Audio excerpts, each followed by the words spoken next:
Australia, 45 points to 10 over Uruguay. I think you look at that, good for both teams. Aussie did enough to pack on a few tries, looked really sharp at times, some poor discipline let them down at times as well, some poor tackling technique especially. Uruguay, not like smashed totally at all. 35 points is not that bad a defeat for a team which is as far away from Australia as they are in terms of the world rankings. So definitely they can hold their heads high after this one. I'll go over some of the key plays, some of the stats, and you guys can let me know your thoughts. So the first try is within 5 minutes at Dane Petty. The Aussies had advantage. He's out wide. He won't score many easier tries. Dots it down out wide, like I said, and Liliafano kicks a great conversion. He had a lot of tricky conversions, did miss a few, but overall thought his kicking was pretty solid. Seeing as in Super Rugby he's not had the best couple of years with the boot, but good effort from him. 7-0. Uruguay on 8 minutes actually get on attack a wee bit. They go through in phases. They get a penalty. They go quick tap. Aussies not back 10. They get another penalty. Take the line out. There's a Aussie high tackle from Hooper, and eventually they kick the penalty, so it's 7 points to 3. And then straight after that, the Aussies give away another penalty with the restart. There's a high tackle. It's Coleman, and he gets yellow carded. It's just two high tackles within like 2 minutes. It's pretty silly. It is a tall man on a short man. It's a lock on a fullback. The Uruguayan guy, the fullback's kind of slipping, which I guess is a mitigating factor. But either way, Coleman's off for 10 minutes. And the TMO actually kind of tried to talk the ref out of it. He was like, no, the first contact is shoulder. But the ref said, no, show me on the big screen. I see first contact is on the neck, yellow card. Wasn't hearing anything from the TMO. So that was interesting. And throughout the game, I felt like the ref was trying to keep the TMO hurrying, because Ben Skeen does like to really slow things down. But the ref was like, nah, let's keep it moving, which is a good thing. 18 minutes, though. Despite the fact they're a man down, Hooper goes close. The TMO has a look at that one, but can't find a grounding. So Hooper thought it was a try, but nobody could see it properly grounded. So they have to go back for a scrum. Eventually, the Uruguayans get the ball off an Aussie feed. So a good effort from them defensively, but they did have an extra man. 23 minutes, though. Aussies are back on attack. They go through some phases. And Beale pops a little ball to Pataya, who runs a great line. He had a really good game for half a game. And he gets a try, does young Pataya, and it's 14-3. A little spin move at the end was reminiscent of a bit of Joe Rokocoko, but top stuff. 16 minutes, Uruguay take down the left wing, and Beale high shots. I think it was Freitas. It's a penalty. And then straight after, like a minute later, there's another high tackle from Salakai Loto, and he gets yellow carded. At that point, it's like, come on, guys, this is getting ridiculous. You can't just be doing this. So they got a man in the bin. Uruguay go through like 6 or 7 phases, but eventually get turned over. So the Aussie defense holds despite losing a man.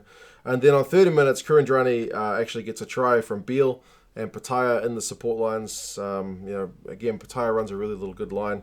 And on the back inside, it started with a Hooper turnover, which is good work from him because it's kind of why he's there as well.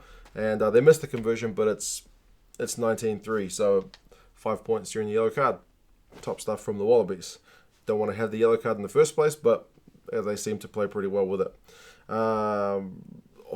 Just before halftime, Uruguay almost had a try. I think it was Inciate gets the ball. I forget which guy it was. Picks the ball up from. I think it was Diana actually. Picked the ball up from the back of a ruck. It pops out. He gets it. Gets tackled, but pops the ball to Inciate. He runs half the length of the field, and scores the try. But the TMO has a late call and says no, it was offside. I was watching on Spark Sport here in New Zealand, so Andrew Mertens was like, that's absolute rubbish. He was really angry. They only showed it twice, though, and the first time they didn't say what it was about. I thought it was like Coleman coming in from the side, so I didn't really get a clear look at it, but you guys let me know what you think about that one. That was they went back for a penalty, but nothing happened from it, and that was the half over. Halftime stats, run meters were 257 to 205, so relatively even. Possession 51-49, territory 53-40, 55-45, so Australia with a very slight edge, but not a whole lot. Penalties conceded, Australia 9, Uruguay 4 in that first half, not good. Yellow cards 2-0, so again, not very good. Second half starts, AAC comes on for Pataya. I don't know why Pataya went off, but that's not a good look, because that guy's had issues with injuries all this year. Tupou comes on as well, and it's his first game of the Rugby World Cup, so good to see him.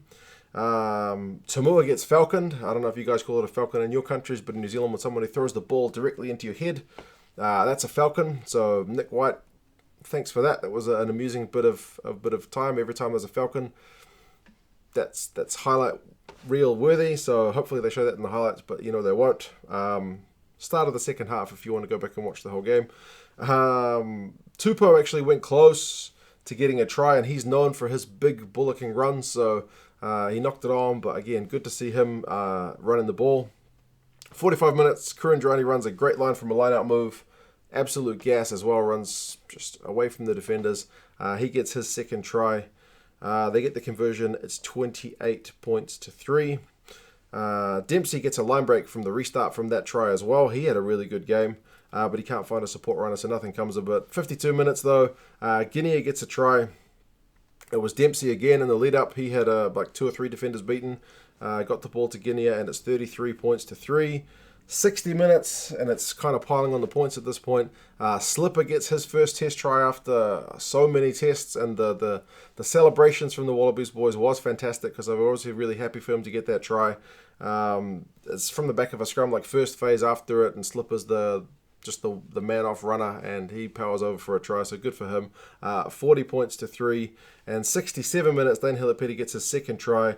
The AR wanted to check something in the build-up to see if there was a knock-on, but it was all good. It all came from a little grubber kick through, and it's 45 points to 3. So that's the end of the Wallabies scoring, but you can see that period of time was just pretty consistently dominant for the Wallabies.